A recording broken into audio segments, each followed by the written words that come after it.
Assalamualaikum warahmatullahi wabarakatuh.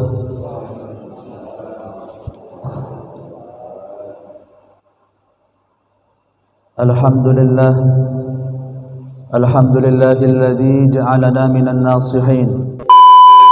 Pada kajian subuh pada pagi hari ini, insyaallah pagi ini Bapak dan Ibu kita akan bahas tentang janji iblis.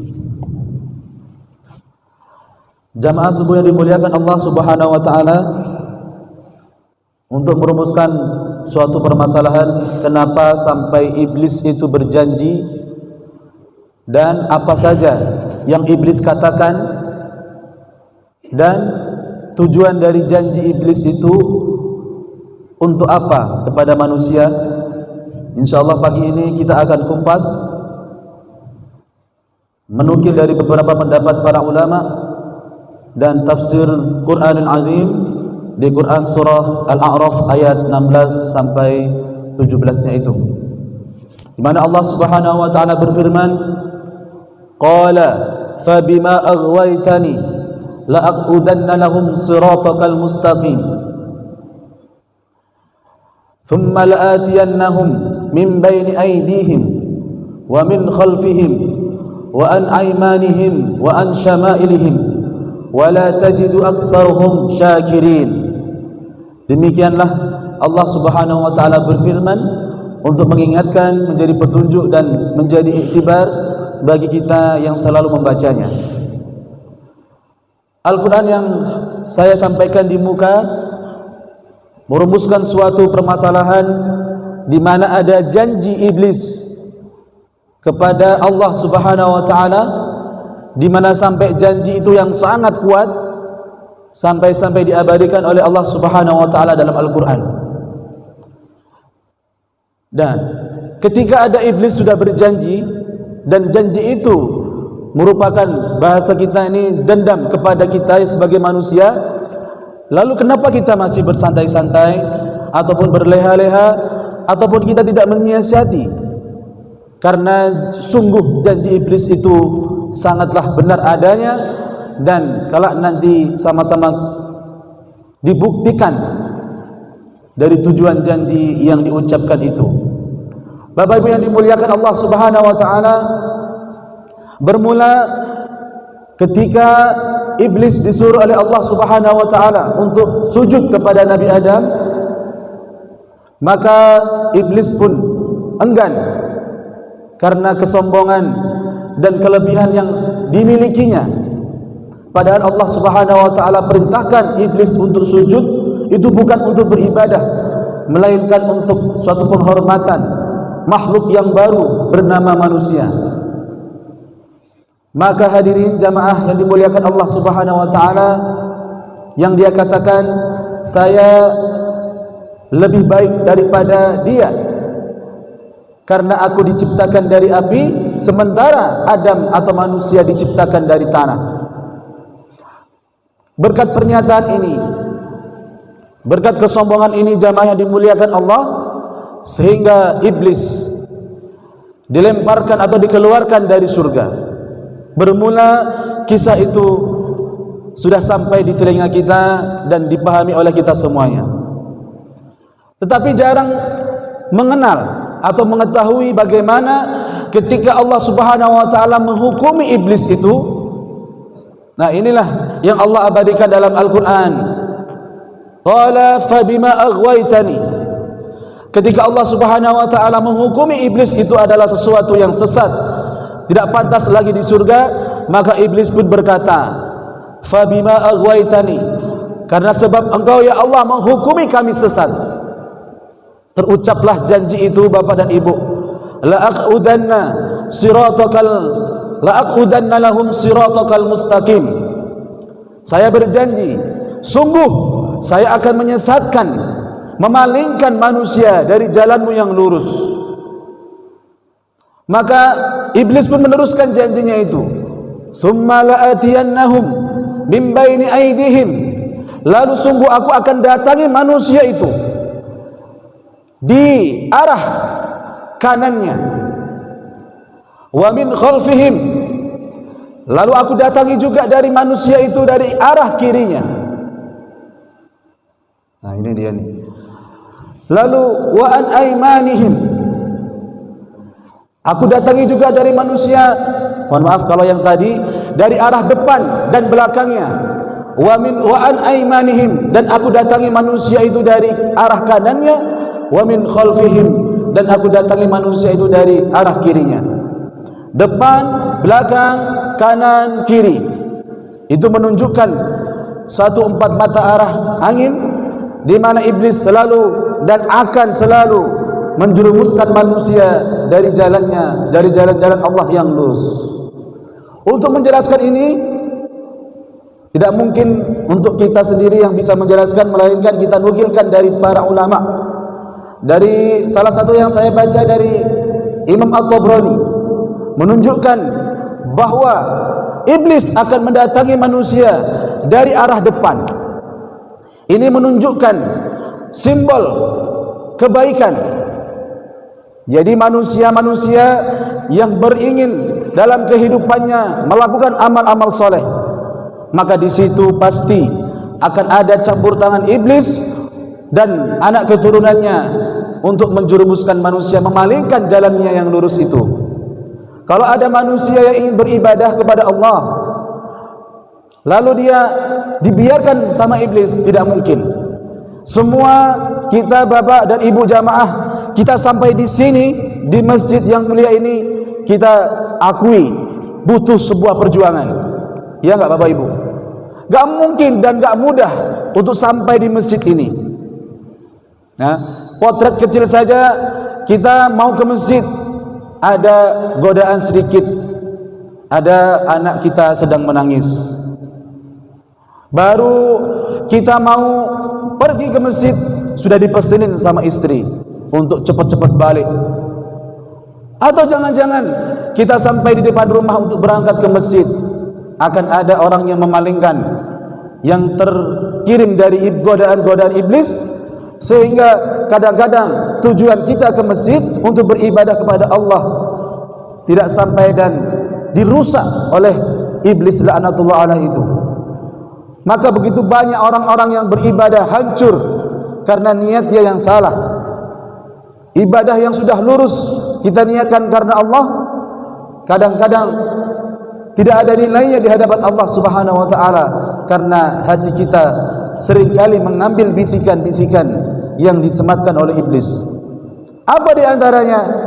Engkau solatkan karena manusia, engkau solatkan ingin dilihat orang, engkau solatkan karena ingin dilihat orang hebat, disematkan semangat itu. Akhirnya manusia ada yang kalah. Saya tidak maulah ke masjid ini, lebih baik saya ke masjid sana. Dipalingkan. Dan strategi iblis sangatlah luar biasa. Inilah yang dimaksud oleh para ulama tafsir. Simbol arah depan ini begitu luar biasa. Manusia yang ingin melakukan ibadah akan terhalang-halangi oleh iblis laknatullah alaih dengan keturunannya itu, tanpa kita sadari, Pak. Karena itu sudah janji, enggak akan pernah manusia dibiarkan mulus jalannya untuk beribadah. Hari ini boleh kita ke masjid, besok bisa enggak kita ke masjid? Hari ini kita sudah merencanakan besok puasa Senin, tapi belum tentu hari Senin kita akan puasa, karena iblis dan bala keturunannya akan selalu memantau dari arah depan itu. Lalu bagaimana kalau dari arah depan itu tidak bisa? Wa min khalfihim, dari arah belakang. Apa menurut para ulama ini itu jamaah yang dimuliakan Allah? Andaikan manusia itu lulus beribadah, potretnya mungkin kalau kita sudah sholat, maka wa min khalfihim, datang iblis itu dan keturunannya dari arah belakang. Apa maksudnya? Maka dihalang-halangilah atau disuruh-suruhnya lah manusia itu untuk berbuat keburukan dan kemaksiatan. Na'udzubillahi min dzalik. Yang kata iblis dalam bisikannya itu, engkau hari ini sudah sholat, tapi setelah sholat tunggu saja, sudah ada mangsa yang aku umpankan untuk dirimu. Apa itu? Kadang-kadang kita bertemu dengan orang di pintu masjid, di halaman masjid, bahkan di jalan, kadang-kadang kita dirusak amal ibadah kita karena di salah satu pembicaraan kita itu ada yang menjelekkan orang lain. Itu Pak, salah satu yang merusak amal ibadah kita ketika kita selesai sholat adalah ketika kita sudah memiliki insting orang-orang yang di jalan itu adalah orang yang lebih buruk daripada kita. Itu adalah salah satu panah dari di antara panah-panah iblis Pak, Bu. Gayanya kita selesai sholat bertemu orang di jalan, entah kita kenal atau kita tidak kenal, lalu disebutkan sama iblis, tuh tengok, dia subuh aja belum sholat.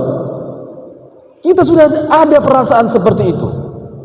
Ada lagi orang maraton, dibisikkan lagi, oh pak, sholat dulu lah Pak, daripada berlari-larian kayak gitu. Ini Pak, Bu, ini adalah salah satu potret kecil yang saya baca. Kita akan disematkan oleh iblis, kita merasa lebih hebat daripada orang yang kita lihat. Na'udzubillahi min dzalik. Maka kalau itu adanya, maka amalan kita itu bisa hancur Pak. Karena apa? Kita akan selalu merasa lebih hebat dan lebih tinggi daripada orang-orang yang kita lihat. Maka saya mengajak kepada kawan-kawan yang ada di sini, jangan sampai kita memiliki perasaan kita lebih hebat dari orang-orang yang di luar. Kita harus selalu senantiasa mengedepankan husnuzan, tepis, karena itu adalah salah satu bisikan iblis. Barangkali hari ini jamaahnya memang segini, tapi mungkin kawan-kawan kita yang di luar sana dia lebih sholat di tempat yang lain. Begitu saja. Itu adalah untuk mengantisipasi. Bapak Ibu yang dimuliakan Allah Subhanahu wa taala, dari arah depan, dari arah belakang, wa an aimanihim. Kalaupun manusia itu berhasil dari arah depan dan dari arah belakang, maka iblis pun datang juga Pak, Bu, dari arah kanan. Apa maksudnya? Maka manusia dihalang-halangi untuk berbuat kebajikan, dihalang-halangi untuk berbuat kebaikan.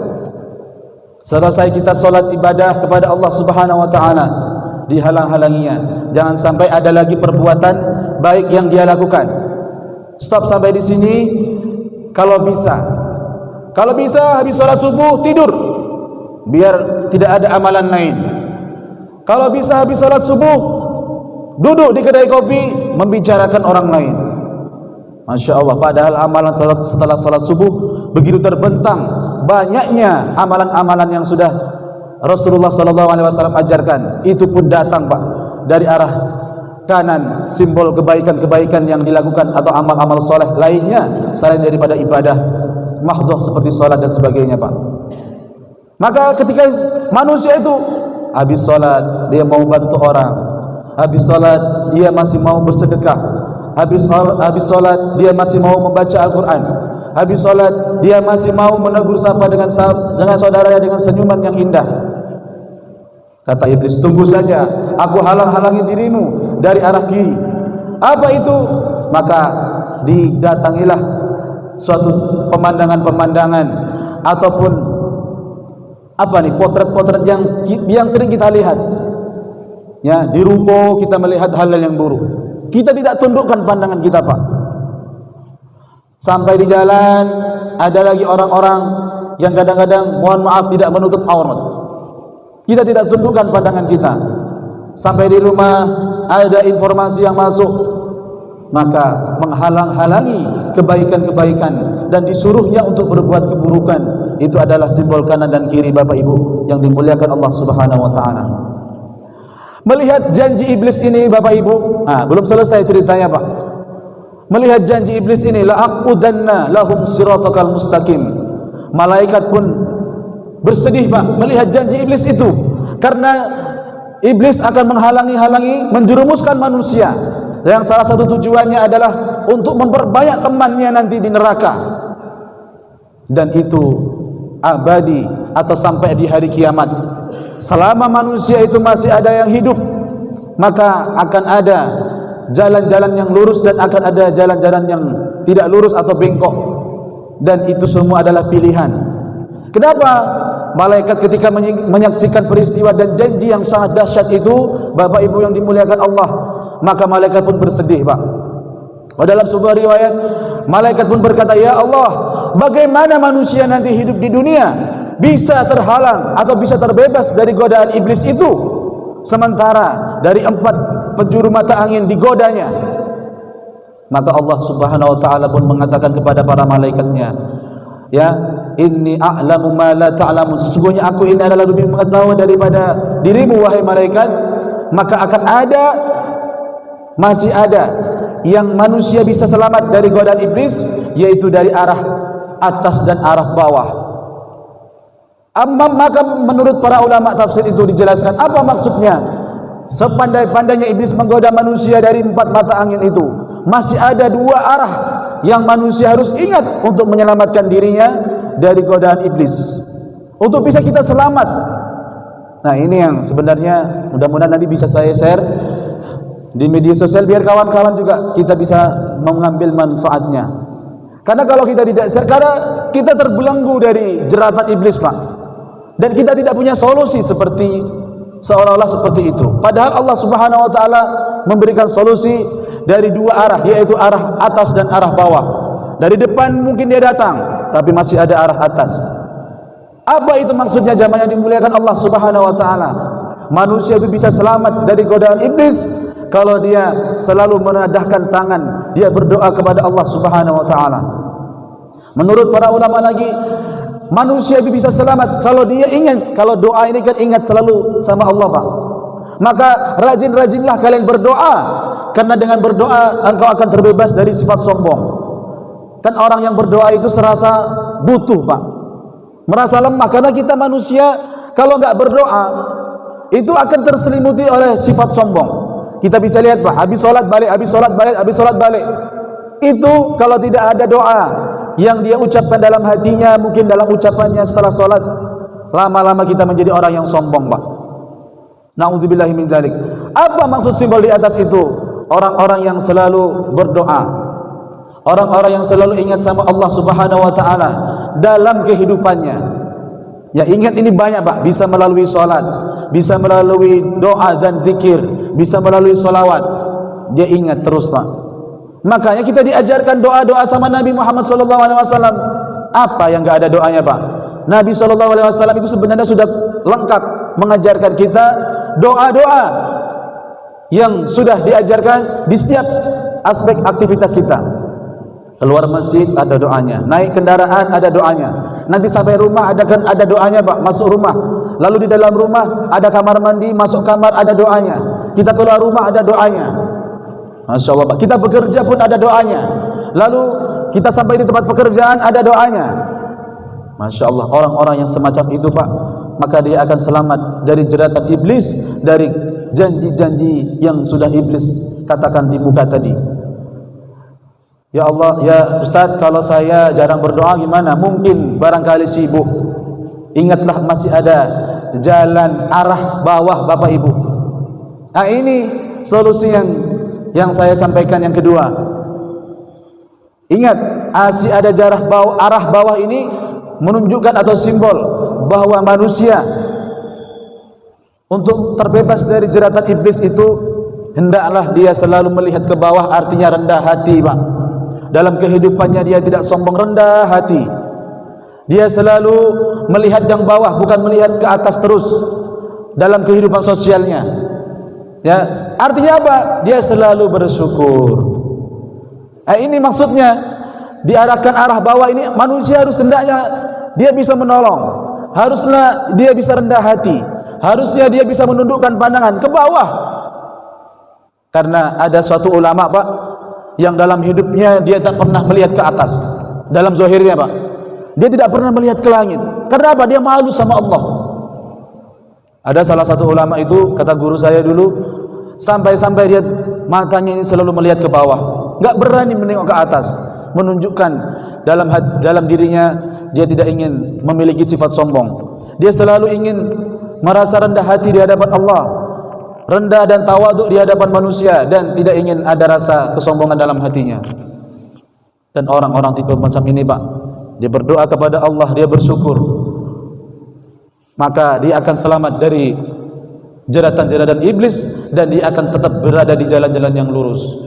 Maka sebagai tujuan iblis yang tersemat dan diabadikan dalam Al-Quran itu, Pak. Ini poin terakhir, wala tajidu aktsaruhum syakirin. Setelah aku palingkan manusia, maka engkau akan melihat, ya Allah, manusia-manusia itu sedikit sekali bersyukurnya. Itu adalah di antara janji iblis untuk dendam, ya, untuk kita, untuk dipalingkan jalan yang lurus, sehingga nanti kita akan menjumpai manusia-manusia sedikit sekali syukurnya kepada Allah Subhanahu wa taala.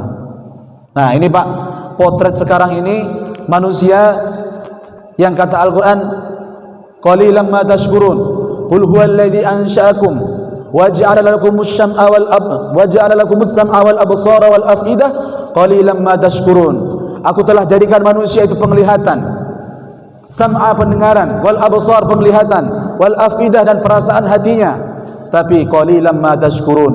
Manusia-manusia sekarang banyak sedikit sekali yang bersyukur. Inilah yang ada kaitannya dengan janji iblis. Manusia dipalingkan dari jalan yang lurus, lalu endingnya, Pak, manusia di akhir zaman akan menjadi manusia-manusia yang sedikit sekali bersyukurnya. Apa maksudnya? Banyak mengeluh di era zaman sulit seperti ini, Pak. Ya, orang mungkin banyak sekali, mungkin ada yang gajinya dipotong, ada yang yang dikurangin gajinya, masih bersyukur. Masih banyak orang yang punya pekerjaan, Bapak Ibu. Orang yang enggak punya pekerjaan pun selalu berikhtiar mencari pekerjaan, masih mensyukuri, ya, atas nikmat ikhtiarnya itu. Karena masih banyak orang yang tak punya pekerjaan dan tak bisa berikhtiar, Pak. Di rumah mau ngapain enggak bisa, mau balik kampung enggak bisa. Itulah manusia-manusia potret akhir zaman. Karena itu sudah termasuk dari perangkap-perangkap iblis untuk menjadikan manusia-manusia untuk tidak bersyukur. Makanya kemiskinan itu mendekatkan dirinya kepada kekufuran. Orang-orang yang terlilit dari jerat ekonomi, maka banyak di antara mereka yang mengeluh. Kan kalau sudah mengeluh, boleh sih mengeluh, Pak, tapi kalau sering mengeluh, ini akan dekat dengan kekafiran. Apa maksudnya? Orang-orang yang diuji oleh Allah, ekonominya seret, barangkali banyak sekali yang kalah dari godaan iblis itu, sehingga dia tidak lagi ke masjid, tidak lagi mensyukuri atas apa yang Allah telah berikan. Akhirnya suka marah-marah. Di mana-mana dia selalu potong kompas, mencari jalan lain. Inilah potret-potret orang-orang yang tidak bersyukur. Maka saya pribadi dan seluruh jamaah kita berdoa kepada Allah Subhanahu wa taala. Kita sudah tahu dan menggenggam solusi dari jeratan-jeratan iblis tadi itu. Mari kita sama-sama dari kesempatan kuliah subuh yang berbahagia ini, ayo jadilah kita menjadi orang-orang yang rajin beribadah, selalu ingat sama Allah Subhanahu wa taala dimanapun kita berada, bukan hanya melalui salat, melainkan melalui aktivitas-aktivitas yang lain. Jadilah kita manusia yang banyak bersyukur, melihat selalu ke bawah, supaya kita menjadi orang-orang yang selalu rendah hati dan dicintai oleh Allah Subhanahu wa taala. Kalau ada kelebihan rezeki, kita berikan infak itu di jalan Allah. Kalau ada kesehatan, kita gunakan kesehatan itu untuk beribadah kepada Allah. Kalau ada, mungkin ada ujian, penyakit, ataupun suatu ketidakenaan di badan kita, Pak, itu hendaklah kita beristighfar kepada Allah Subhanahu wa taala supaya dosa-dosa kita diampuni oleh Allah Subhanahu wa taala. Demikianlah yang bisa saya sampaikan kuliah subuh pada pagi hari ini. Mudah-mudahan ini bermanfaat kepada saya pribadi dan kepada seluruh jamaah. Mari kita kenali janji iblis dan perangkat-perangkap iblis, sehingga kita bisa mengantisipasinya dengan baik untuk menjadi orang-orang yang saleh dan beramal saleh. Amin ya rabbal alamin. Saya akhiri dengan doa kafaratul majlis. Ihdinas siratal mustaqim. Subhanakallahumma wa bihamdika asyhadu an la ilaha illa anta astaghfiruka wa atubu ilaik. Assalamualaikum warahmatullahi wabarakatuh.